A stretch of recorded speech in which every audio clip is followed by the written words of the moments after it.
Gagawa na tayo ng content para sa low at saka high na pagbubuko rin niya gamit ang 735 at saka mixture niya rito. So ganito lang idol, kayang-kaya natin ibukod yan, magiging low mid at saka mid high ang magiging labas dyan dahil wala tayong ginagamit na crossover dito. So may halong mid yung ating magiging low dito dahil dito lang natin siya ibubukod sa ating mixer dito. So gagamit lang tayo ng connector na ganito mula sa ating source. Kung cellphone na gagamitin natin, gagamit tayo ng connector na ganito, 3.5 to dual TS. Tapos ito para sa ating main output ng ating mixer to amplifier, ito dual mono TS to dual male RCA. So dito idol, kung napapansin niyo to, ang ating mga connector dito, mayroon siyang kulay may puti at saka pula. So ito idol, lang sa simbolo ito ay para sa left channel.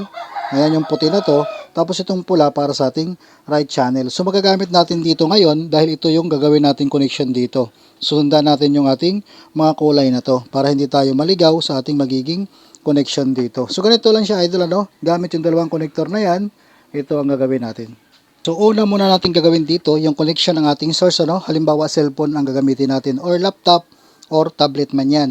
So gagamit tayo dito idol ang connector, hindi tayo dadaan dito sa ating Bluetooth So dahil wala tayong crossover dito, wala tayong equalizer na ginagamit, so mas okay na gumamit tayo ng dalawang channel dito sa ating source, hindi tayo gagamit ng ating Bluetooth dahil hindi natin mabubukod yan kapag dito tayo mag-connect. Dahil yung control ng ating Bluetooth dito, iisa lang, dito lang yan.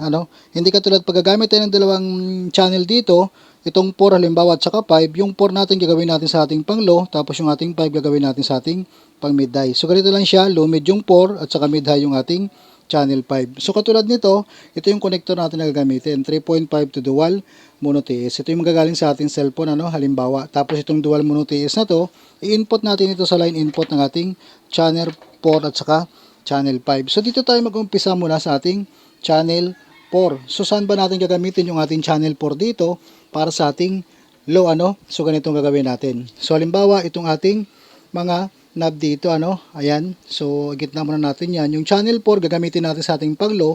So yung ating high at saka mid dito, ibaba natin yan, ayan, ititira natin dito yung low natin. So dapat nakababa dito, ito lang ang nakataas dito yung low, ayan sa ating channel 4. Tapos ang gagawin lang natin dito, saan ba natin gagamitin itong pan? Kung ikabig natin ito sa kaliwa, sa left channel yung ating low. So dito na tayo ngayon gagamit ng connector na ganito. Ayan. So yung sinasabi ko kanina, ito yung connector natin na dual mono TS sa dual male RCA. So yung gagawin natin, dahil naka left channel yung ating pan dito, so sa left channel ng output ng ating mixer dito, ito. Ayan. So gagamitin natin yung kulay puti na to para hindi tayo maligaw, papunta din doon sa input ng ating amplifier. So nakaputi din siya. Halimbawa naka-selector B siya dito. So dito tayo mag-input sa puti para sa left channel din ng ating amplifier. So ito halimbawa output dito sa ating left channel. Papunta ito ngayon sa ating input ng ating selector B na left channel. Ayan. So pang low natin yung left channel. Ayan. So saan tayo mag-connect ng ating speaker na pang low? Dito sa left channel ng ating speaker o speaker terminal. Halimbawa ito yung ating speaker papunta sa ating soundbox. So ating gagamitin na pang low. So dito tayo mag-output sa ating speaker terminal na left channel. Ayan, so may pangalan siyang left. Ayan din siya. So yung ating left mula sa ating channel 4 papunta sa input ng left channel ng ating selector audio input na B. Tapos nag-output tayo ng speaker dito sa ating left channel. So ganito naman sa channel 5 gagawin natin. Yung ating channel 5, ang pan dito ikabig natin sa kanan. Dahil ginamit na natin yung left channel, kanan naman ang gagamitin natin. So gagamitin natin sa ating pang mid high. Ibaba natin yung low dito. Ayan. Ang matitira dito itong mid at saka high natin. So naka right channel yung ating pan. So ang output nito dito na sa ating right channel. So dito na natin gagamitin itong connector na to. Ayan, pula. TS2 male RCA. So output sa ating right channel, papunta lang dito sa right channel input ng ating selector B. Ayan.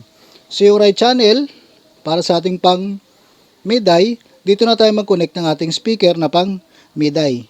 Halimbawa itong ating speaker na pang mid high. So dito tayo maglagay output sa ating right channel. So ganyan lang kasimple idol, magagawa na natin yan. So ang gagawin lang natin dito, pag nag-volume tayo dito ng feeder sa channel 4 para sa ating pang low mid.